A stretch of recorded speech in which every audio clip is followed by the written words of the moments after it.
our third keynote panelist, I could say, well, actually, for our third keynote panel, we have two panelists. And the first who will be speaking is Michael Bierut, and he will be followed by Michael Rock. But I'm going to give Michael Rock a separate introduction, so forget I just said that. And I could say that neither of them needs an introduction, but everybody needs an introduction. So Michael Bierut is a partner in the international design consultancy Pentagram and a co-founder of Design Observer, the online design magazine. And a selection of his pithy essays has been collected under the title 79 Short Essays on Design, and it doesn't have room to say here that each one is set in a different typeface. It's designed by Abbott Miller. And he is going to be one of the two presenters, keynote presenters, talking about the topic, speaking surfaces. This is for you ornament freaks out there. So first up, Michael Bierut.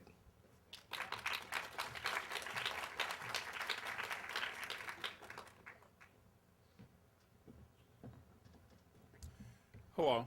You can hear me okay? Okay.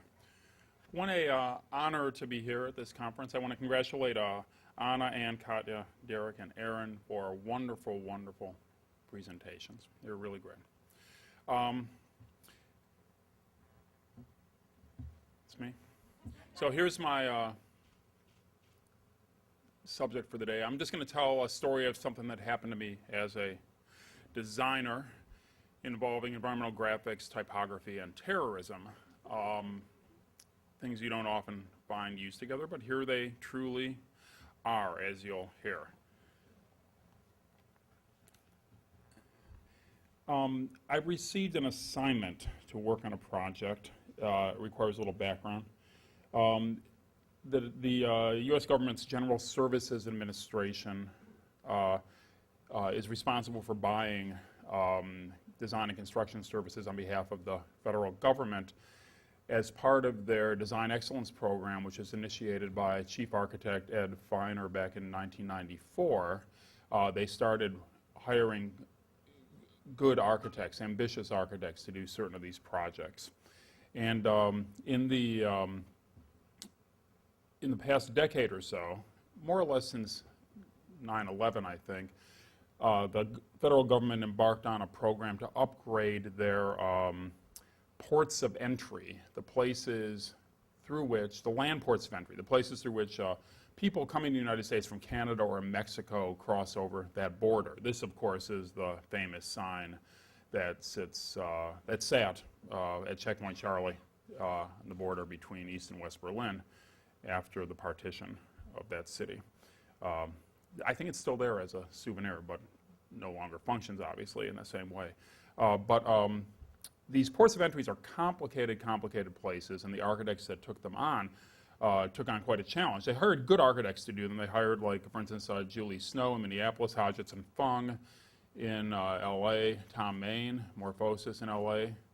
Did one, and we were asked to join with Lori Hawkinson and Henry Smith Miller here in New York to work on the design of a port of entry in Messina, New York. Messina, New York is on the Canadian border. It is in northeastern New York State, way up there on the St. Lawrence River.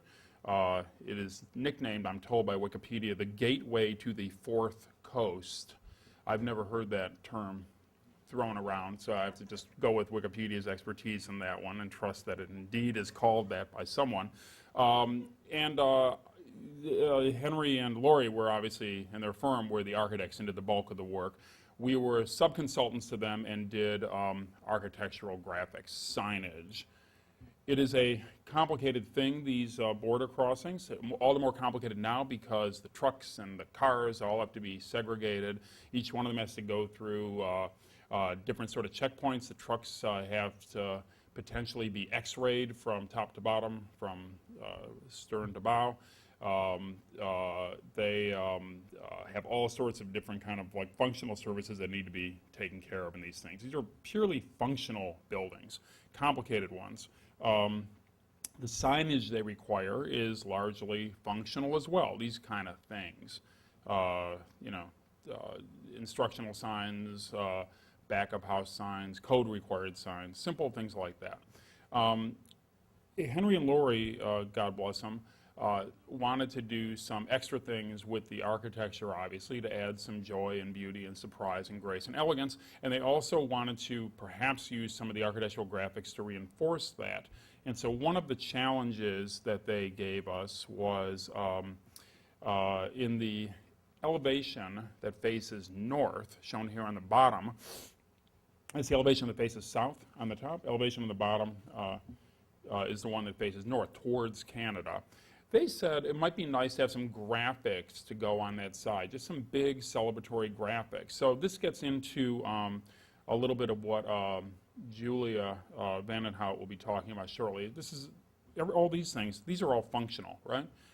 This is graphics as ornamentation, basically, that they were talking about. So we explored a bunch of different things. You know, could you just put sparkly patterns back there?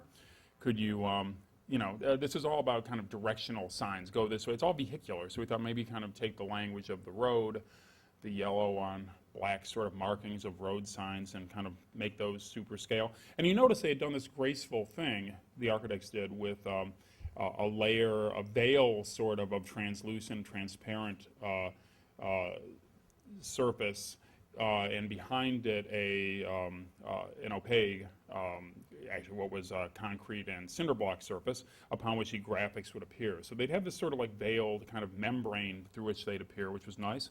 And we looked, maybe it's like a map of the area showing the topology or things like that, all these different things we looked at. Then finally we sort of locked on the idea of doing something typographic, large-scale typographic, which we'll refer to, in some ways, anticipate Cheryl Yao's presentation about performative typography in the built environment. So we looked at a whole bunch of different things, cheery things like have a nice day, things like welcome, kind of referential things like Messina, New York State, United States. And it was that fourth one down that came to appeal to me, the idea of just saying United States nice and big, because it reminded me of when I would go on vacation to Pennsylvania with my mom and dad. We'd come back on I-80, and the thrilling moment as we'd cross over the Pennsylvania-Ohio border, back into Ohio. Ohio welcomes you, how nice, right? And this tradition of large-scale signs marking places, is celebrated all around the world. One of the most famous American instances of this is the Hollywood sign, perhaps, right? Okay, so we said, okay, let's put the words United States on that facade. And you can sort of see there is a rendering of what we anticipated happening. So you sort of see how it says United States off to the side there. But this is these are industrial buildings. Look at all those lanes where the trucks and buses and cars all go. So it needed something nice and robust to stand out. This was one of the more discreet things we looked at, but indeed, when we started installing it, we using that highway vernacular, that yellow and black language. You see like the portion of the S there, portion of the A there. There it is kind of in mid-installation there. And then finally, when it was kind of getting built up, it looked like that. And finally, the grand appearance of it, United States, kind of greeting you as you sort of like approach the importance of crossing that border, right? And so there it is, fully installed in all its glory. And what a beautiful structure Smith Miller Hawkinson conspired to build there, right? Look at it's so nice. It's really so much more than a merely functional building. It has all these beautiful gestures, architectural ones to make it very spirited, really interesting ones where different functional parts of the building met each other, just sculptural, dramatic moments of edges and things like that. And there was a really nice sort of interplay between the functional graphics on the ground wrapping around to the graphics on the building, so forth and so on. Looked great at night, looked great at dawn. It was a really handsome, nice building, and I was very, very proud to be associated with it. And the backside of it was sort of like mute and quiet, but it opened up, beckoning you, the huddled masses in Canada, to seek their fortune to the south in the United States, right? Nice building, huh? And the glory of it all is no doubt about where you're going, United States.